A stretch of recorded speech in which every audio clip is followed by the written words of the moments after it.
Hello అండి. ఎలాగున్నారు?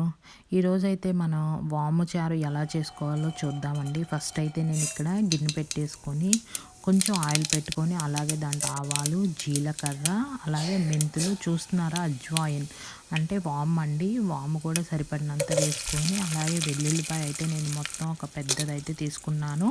అలాగే కొన్ని మిరపకాయలు అవి సరిపోతుందన్నమాట మనకి కారం. ఈ మిరపకాయలు అయితే మంచిగా కారం ఉందండి. దాని తర్వాత కరివేపాకు అలాగే పసుపు అవి కూడా మంచిగా ఫ్రై చేసుకోండి. ఎంత మంచిగా ఫ్రై చేసుకుంటే అంత మంచి టేస్ట్ అయితే మనకి యాడ్ అవుతుందండి.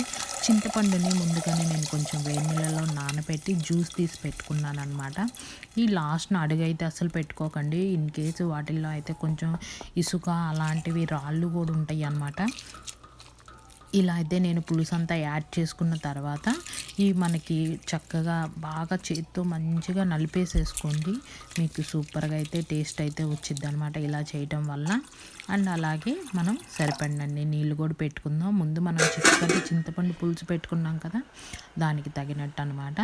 అలాగే ఇప్పుడు కొంచెం మనం మిరియాల రసం పొడి అనమాట అండి, అది రసం పొడి యాడ్ చేసేసుకొని ఇలా మంచిగా తెల్ల పెట్టేసుకున్నాం. చూసారా ఆయిల్ కూడా పైకి తేలింది.